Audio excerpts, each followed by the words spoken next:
Good morning again, and welcome back. This is now our third session as we begin reintroducing the Gospel of John. We have been looking at this for the past 2 weeks, and we'll briefly review what we have talked about thus far.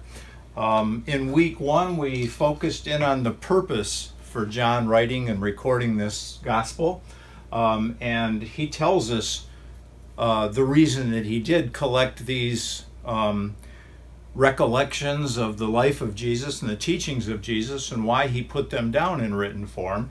And it was for the following purposes: to help us and those who have come before and who will come later, to help us all in our development of faith in Jesus Christ. That's a complicated thing, because what we're saying is that, number one, we agree with the Jewish history that Yahweh, Jehovah God, is the God of the universe.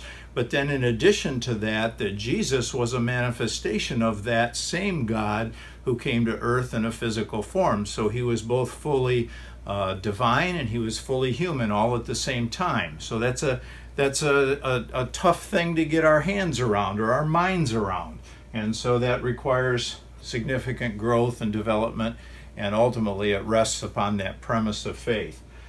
The purpose of John's Gospel was also to restore Jesus as being the focus of our faith. It's easy to get sidetracked sometimes with the different things that being a Christian means. But above all, that the primary focus needs to remain that Jesus is the Son of God, and that everything else rests upon his life and the principles that he demonstrated and the way that he expects us then to treat one another. And then the third feature of John's purpose was that he expects this to help us in being faithful, living the life that Jesus wants us to live, living in the way that Jesus lived, and then hanging on to that and continuing to persevere in that no matter what. So that was week 1. We talked about John's purpose in writing. Last week, then, we talked about those aspects of John's Gospel that are unique, and we pointed these out in contrast to the other recorded stories of Jesus' life and teachings. And here are the things we identified. First of all, the content of John is different, and you'll recall we looked at some charts that demonstrated that there are a lot of things that are included only in John's Gospel and show up nowhere in the other Gospels. But conversely, other things show up in the other Gospels and John completely omits them. And we believe that the reason he chose these things specifically was for those purposes: the purpose of creating faith, retaining focus, and then staying faithful. So those were the ways that John made his decisions about what to include in his version of Jesus' life.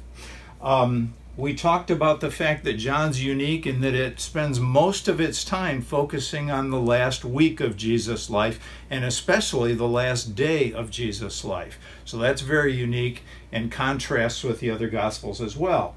Most of John occurs within and around the city of Jerusalem. And so as a result of the fact that this is focusing on the latter part of his life, as well as the fact that it's focusing on the location of Jerusalem, this is a gospel where conflict and tension is all over the place. And we see it almost from the very opening pages of the gospel, and how he was opposed by many, how people who supported him sometimes had the wrong motives and the wrong understanding of his purpose. And so there's this tension that's going on throughout the gospel. And then finally, we talked a bit about the organization of the gospel, and it's very unique in that when John gives us a miracle of Jesus or a miraculous sign that Jesus performs, he also attaches teaching to that, and often he uses those signs and miracles as metaphors for who he really was. And we pointed out some examples of, for example, he claims to be the light of the world, and he restores someone's vision. So he brings the light of the world back to that individual. He claims to be the living water that we can drink from and never grow thirsty. He makes these claims. He claims to be the bread of life. He claims to be the resurrection and the life.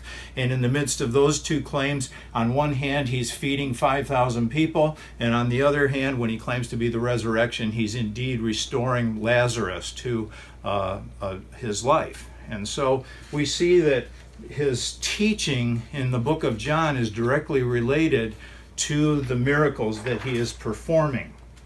So that brings us to week 3.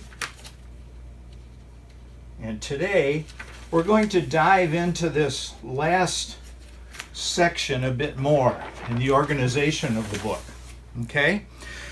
And this would be a good time, if you haven't already been able to do so, to hit the pause button and go pull out your handout for today's lesson. This should be, you should wind up having 2 pages. Depending on your printer setup, it may print on the front and back, or it may print on 2 separate pages. But those 2 pages will be, number 1, an outline of the book of John according to events, and then the second page will be an outline according to groupings and locations. And we'll talk about that in just a minute. I also want to mention that these handouts, we're going to make those available at the building. So if either you or someone you're in contact with goes to the building, they should be able to pick these up. We'll make them available. I understand some of you don't have access to printers, and that may make this difficult to follow along. So hit the pause button, take a break for a second, and then we will reconvene in just a moment. Okay, so welcome back now. You should have your handout available to you and in front of you. I hope that's working out, because it's going to be difficult to follow today's lesson if you do not have that. The first thing that I want you to take a look at is the first page of that handout, where it says outline by events per the NIV. And indeed, when you look at study Bibles and other study resources that have an outline or an opening introduction to a book, they usually outline the book of John in this sort of a way. And I want you to take a look at this outline, particularly take a look at this section that's labeled section number 3, running from chapter 2, verse 1 through chapter 11, verse 57. And this just simply is Jesus' ministry, his signs and teachings. And there's just a laundry list here of all the different things that are included in Jesus' ministry. Okay, and so that is how this organization is put together. And that's the basis for this organization, is just simply the different things that Jesus did and the different things that Jesus taught, which is fine, and that it can help us. But I'm going to tell you a bit of a story. As I began studying this book, I began to see things in a different organizational structure, and I'll tell you how that came about. First of all, I remembered from way back when just the notion that John was organized around these different signs. So I sat down and started putting together the different signs, and then trying to look at the text before that and the text after that and figure out how much of that related to each of those signs, and see if that would give me an adequate explanation for how the text was organized. So I started linking each of those signs to the teaching that was related to that sign. And one of the things that I noticed very quickly was that John includes a lot of what I call transition verses. And these are verses telling us the time setting or the location, and we're kind of looking at the different movements of Jesus as he moved about in different towns and in the different regions of first century Palestine. And we see that John takes unusual detail to fix both the time and the location for many of these events. In fact, a lot of the book is organized around Jesus making trips to and from Jerusalem. And I want to go back to this map from a page or 2 back here that we drew up. There we go. And so a lot of Jesus' ministry actually takes place up in Galilee, and especially around the Sea of Galilee. But we see in the book of John these voyages he goes on when he goes to Jerusalem, usually for one of the feasts. And there are three important feasts of the Jews that were ordained in the law of Moses, that all the men technically were supposed to go to Jerusalem for each of these feasts. They were the Passover, the Feast of Weeks, and then the Feast of Tabernacles. And then also there had been some other holidays that had been created throughout history, including the holiday that we today recognize as Hanukkah, which occurs late in the year, but it's the Feast of Dedication. And we'll talk about that a little bit more later. But a lot of this book is organized looking at Jesus making these travels to and from the city of Jerusalem, okay? And in fact, it's because John gives us all this detail that we know Jesus' ministry on earth lasted for 3 or 4 years. We can't determine it with absolute certainty because there's one of these feasts that is not mentioned. It's mentioned, but it's not specified. So we know he went to Jerusalem for one feast, and that's in chapter 5. We know that he went to Jerusalem for that particular feast, but we don't know which feast it was. If it was a Passover feast, then Jesus' ministry lasted 4 years. But if it was not a Passover feast, if it was one of the others that's referred to in chapter 5, then actually Jesus' ministry lasted the 3 years, which is the more traditional accepted time frame. Okay. But the point is that I'm trying to make is that John groups all of these events together, and he lumps things together into these trips around the country. And so we're going to take a look at some of that here today, and I want you just to see how this plays out, because it actually has an important correlation with our understanding of the text. Okay, first of all, I want to show you what I'm talking about by transition verses. And if you start at the beginning of the gospel, the first of these major transition verses is verse 19, where you've been talking, John has been writing about in his prologue, he's been writing about the nature of Jesus and his purpose in coming to earth. But then in verse 19, he's making the connection now to the beginning of Jesus' ministry. And he says, "Now this was John's testimony when the Jews of Jerusalem sent priests and Levites to ask him who he was."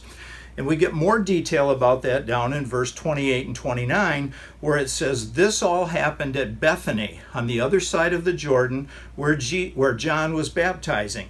And then the next day, John saw Jesus coming toward him." Okay? So this is the type of detail that John includes in his gospel as we work our way through it. Now, we're going to talk about some of these different locations so that we can get a flavor for it. Bethany, there are actually 2 Bethanies in the New Testament. One Bethany we know for sure where it was and is located. The second Bethany we're not so sure, and this is the one that we don't know for sure. There are some who believe that this Bethany was in this location, just above the Dead Sea and on the east side of the Jordan River. So I'm just going to put question mark B. But then there's also a possibility that this Bethany was up here. Okay, about 2/3 of the way up the Jordan River towards the Sea of Galilee. We don't know for sure which of those areas that's being referred to in John chapter 1, but likely it's one of those 2 sources, one of those 2 sites. My belief is that this site is more likely. And the reason for that is we're going to see that there's a lot of traffic coming by, and fishermen and people that later become Jesus' disciples and apostles who are from the Sea of Galilee, and the proximity makes that seem more readily possible. So I sort of favor this site as being the Bethany on the other side of Jordan that is being referred to here in John chapter 1. Okay, so we have a location given to us. We also have some timing where John says this happened, the events starting in verse 29 happened the day after the events of the previous day. Okay, then we jump down to chapter 1, verse 35, And John is still in the same location. John the Baptist is still in the same location. And again, we have a phrase that says the next day. So John the Apostle, as he's recording the story, is giving us a day-by-day progress report of what's going on. Okay, so we see that we've started out in verse 19. Verse 29, we see the next day's events.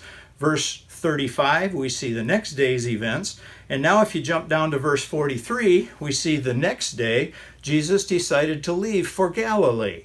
And he found Philip and said, "Follow me." Philip, like Andrew and Peter, was from the town of Bethsaida. Okay?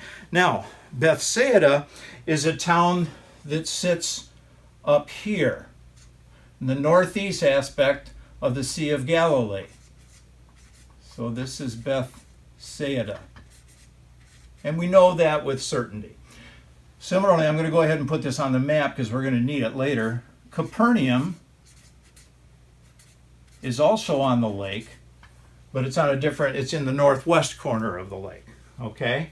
And we're going to see that come important in just a couple of minutes. So in chapter 1, verses 43 and 44, Jesus moves from Bethany, which is likely one of these two locations, and he moves up to Bethsaida, where Philip was from, and where Philip finds Nathanael and calls him to follow Jesus. Okay. The next event is an important one.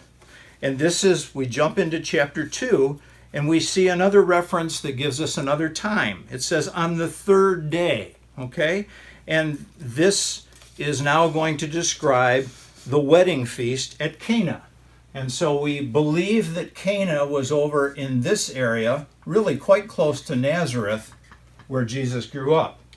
But this is approximately where the town of Cana is. We don't know with absolute certainty, once again. But John, the apostle, records this once again with very specific information. He says it was on the third day that the wedding was taking place. Now, what is this third day? Well, there's two possibilities here. Because if you look at it, we've had more than 3 days described. So we had in verse 19 the first day, the 29 was the next day, 35 was the next day, 43 was the next day, and now chapter 2, verse 1 says on the third day. Well, there's two possibilities. One possibility is they may be counting as days from the time Jesus shows up, which is actually the reference in verse 29.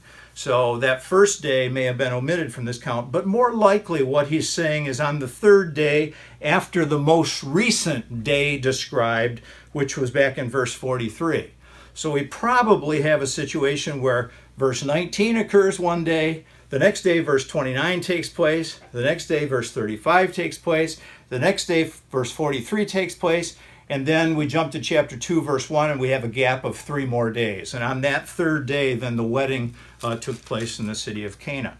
Okay, well now if you take a look back at your outline, the NIV outline of events, you'll see that chapter 1 is all under heading number 2, ministry beginnings.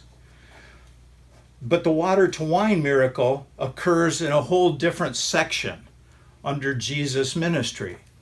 And as I read this, what I thought was, wait a minute, John is connecting that story because he's giving us the time frame. The next day, the next day, the next day, 3 days later, this happens, okay? And at the end of this story, notice what he says. He says, in verse 11 of chapter 2, this, the first of his miraculous signs Jesus performed in Cana of Galilee, he thus revealed his glory, and his disciples put their faith in him. And after this, he went down to Capernaum with his mother and brothers, with his disciples, and they stayed there a few days. It seemed to me that John the Apostle was putting a specific break after this event in Cana, and that he was linking the event in Cana to the days before and what had happened before. We need to remember that the chapters and the way that the Bible has been divided up and subdivided into chapters and verses is all artificial. That's all happened later on, just simply so that we can find the same place in the text easily. And if I tell you go to Acts chapter 10, verse 14, you can easily get there. But if I quote what's in, which I can't do, I don't know what Acts 10:14 says, but if I were to quote Acts 10:14 to you, you'd have a dickens of a time finding that in your Bible. So we've added these location indexes to help us find our way, and we can all be in the same place in the text. But that doesn't mean the Bible was really organized according to that chapter layout. And so it seemed to me as I was reading through here that chapter 1 starting in verse 19 and then going through chapter 2 and verse 11 or 12 really was all of one big section that John was wanting us to hear all at the same time. And we'll talk about the reasoning for that in a few minutes. But we're going to see as we work our way on through here that other things are lumped together too. Okay, so we've gotten to chapter 2, verses 11 and 12. Next we see another grouping of events together. And this is his first trip to Jerusalem for Passover, and then he returns. Okay, and so we're gonna watch how that plays out. That starts then in chapter 2, verse 13. Where it says, it was almost time for the Jewish Passover, and Jesus went up to Jerusalem. Now we can presume that's likely meaning that he's traveling from Galilee. He travels to Jerusalem, okay? And Passover is approaching, which tells us this is the spring. Passover occurs at the same time as the holiday we observe as Easter. So that's the timing of this, okay? Then we jump after he casts the money changers out of the temple in Jerusalem. Then we see in chapter 3 that he teaches Nicodemus. And then we jump down, the next one of these connection verses is in 3:22, where it says, after this, Jesus and his disciples went out into the Judean countryside, where he spent some time with them and baptized. And so we see that Jesus he travels down from Galilee to Jerusalem, and then he goes out into the Judean countryside outside the city where the practice of baptism is being, it's being practiced, it's being performed. Okay? Then we jump to chapter 4 and verse 3. And we see, chapter 4 and verse 3. And where it says, he left Judea and went back once more to Galilee. Now he had to go through Samaria, and so he came to a town in Samaria called Sychar, okay? And so Jews, as we mentioned last week, the Samaritans were outcasts according to the legitimate traditional Jews.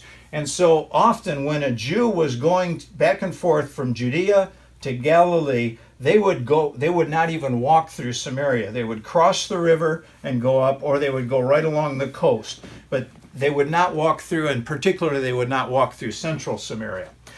Interestingly, Sychar, the place where Jesus goes, is right smack in the middle of Samaria.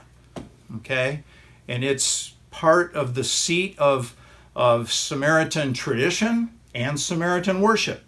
And Jesus goes right through there to get back to Galilee, which was unusual, and we'll talk about that more when we get into the chapter itself and we're looking at the text. Okay, and then once he gets back to Galilee, we take a look at chapter 4, verse 43,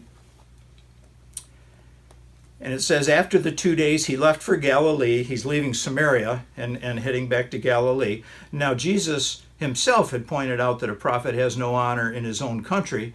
And when he arrived in Galilee, the Galileans welcomed him. Okay, so he arrives back in the northern province of Galilee. And then we see in verse 46, once more he visited Cana in Galilee. Okay, so this then ends what I think is our next swing of Jesus through in one of these teaching cycles, where he starts probably in Galilee, works his way to Jerusalem, then he goes out into the Judean countryside, eventually making his way back through Samaria and back up to Cana. Okay?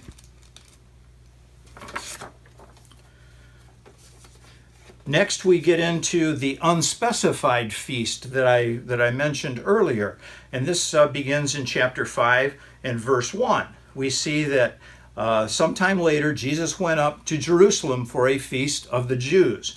We know that he's probably starting in Galilee again, and he's going back down to Jerusalem. It just tells us that this was sometime later. So this is separate from the other text before and after. It's being separated from those events. Okay. Then we're back in Galilee, and chapter 6, the text says, sometime after this, Jesus crossed to the far shore of the Sea of Galilee, that is the Sea of Tiberias, and a great crowd of people followed him. So we next have a grouping of events that occurs in Galilee on the shores of the sea. And very clearly, this is the feeding of the 5,000, and then Jesus makes his claims to be the bread of life. Many disciples leave, and Peter makes a confession of Jesus in this context. So we see Jesus ministering in Galilee here. Chapter 7, we see another of Jesus' trips back to Jerusalem, this time for the Feast of Tabernacles. Okay, take a look at chapter 7, verses 1 through 3.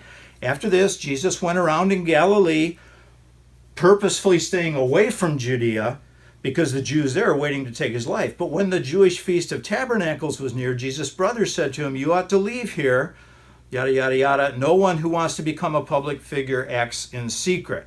Okay, and Jesus essentially says, the time isn't right for me yet. You guys go ahead and go.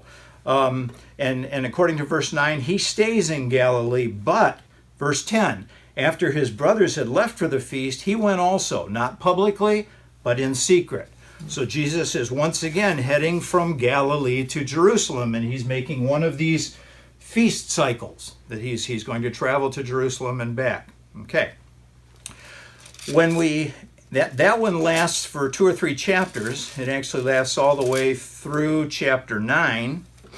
And the events going on in Jerusalem, the crowds become quite excited, some in a positive way, and then some in an oppositional way, and some are very angered by the things he does and the claims he makes. Next, we get to chapter 10. And in chapter 10, let me be sure I've got this right. Yep, this is still happening. Chapter 10, down through verse 21, is still the ending of this trip for the Feast of the Tabernacles. So 10:21 concludes this section.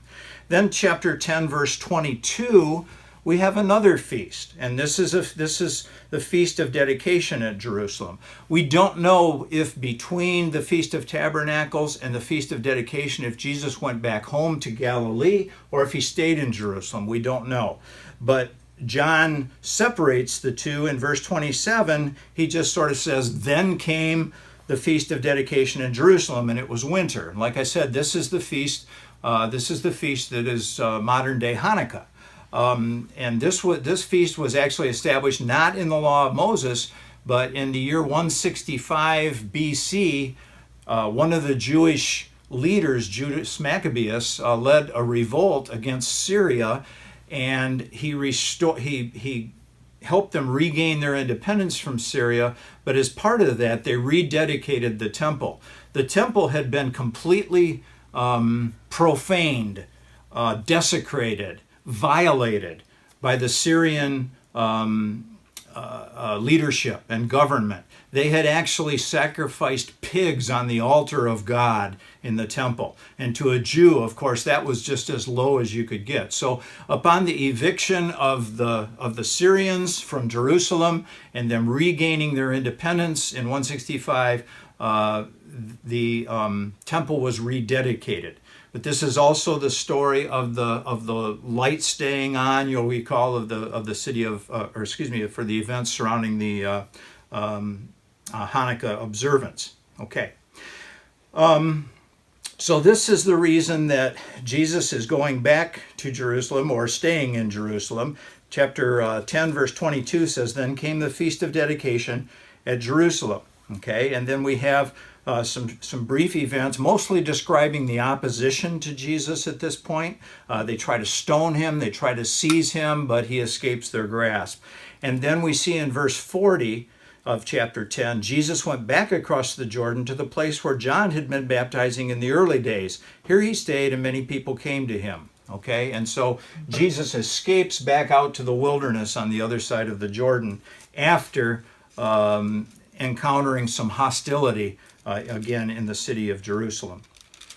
Okay, starting in chapter 11 then, we see really the final trip to Jerusalem starting.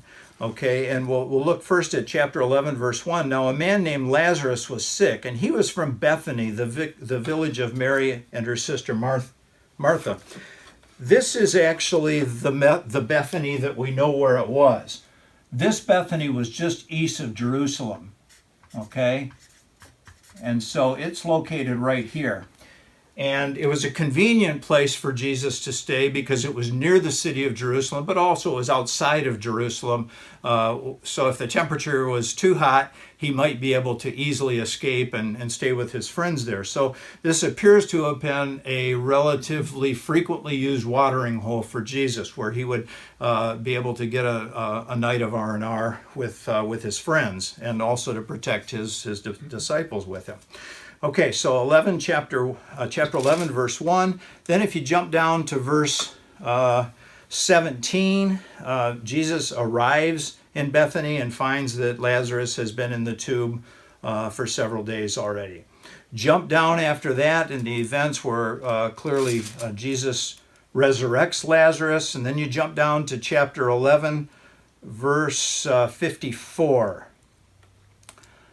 Therefore, Jesus no longer moved about publicly among the Jews. Instead, he withdrew to a region near the desert, to a village called Ephraim, where he stayed with his disciples.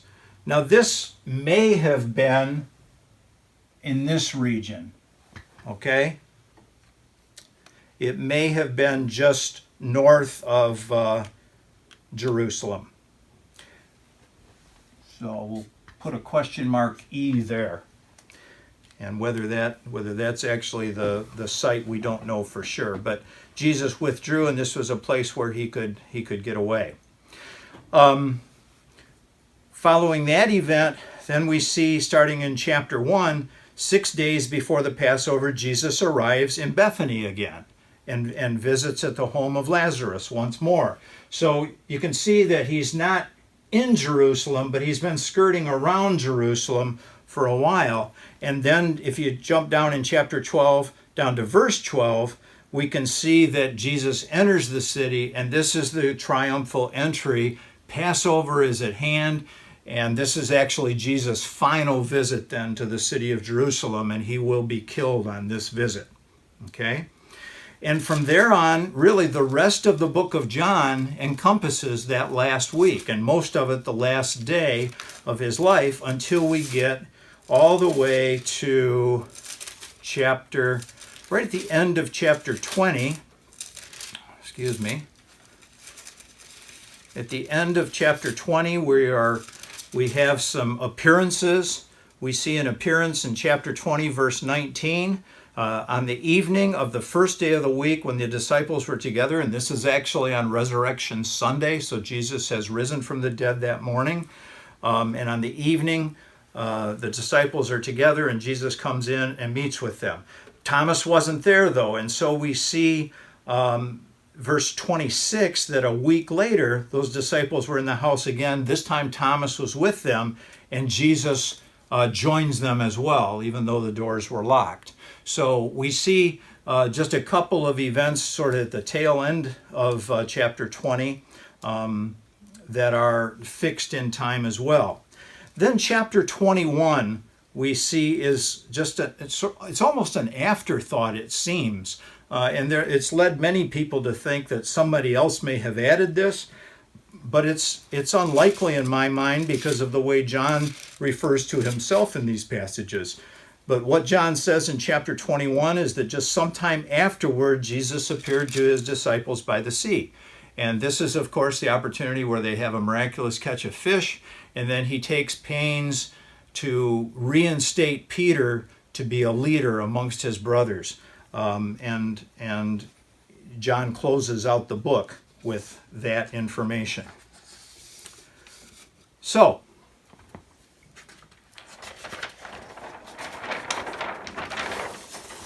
summary. John's detail about where and when things are happening tells me, I believe, that this narrative, this sequence of events has been organized around those events, and those shifts in timing and location provide natural breaks in the text that sometimes you don't catch if you just simply look at a laundry list of events. I want you to take a look now, instead of looking at the organization and the outline by events, take a look. I think I called it an outline by grouped movements, okay?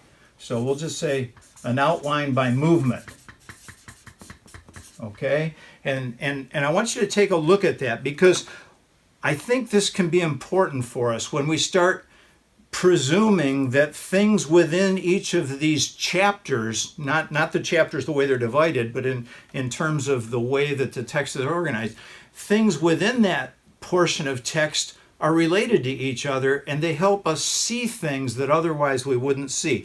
Let me give you some examples here. First of all, if you take a look, and this is looking again at your outline, if you take a look at section number 2, where John the gospel writer talks about the forerunner, or John the Baptist, and then he introduces us to the future disciples, and then he tells us about the wedding feast at Cana.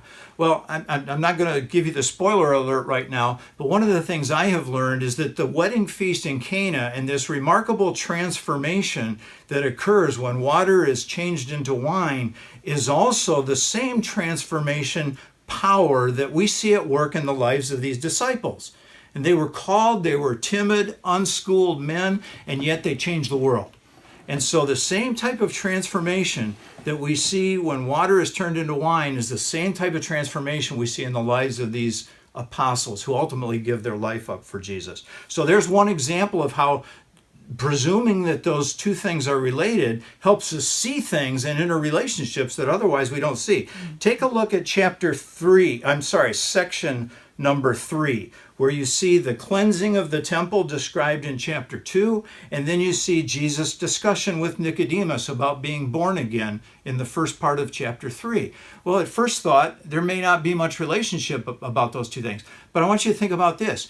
If the leaders of the Jews are so far off base that Jesus has to cast them out of the temple, the place where they're supposed to be worshiping and working, if they're that far off base, then how do they start over? Well, they start over, as he told Nicodemus, with a new birth. You just have to be born again. You can't just put a bandage on this. You can't just do that. You have to start over. And that's essentially the message he tells to Nicodemus.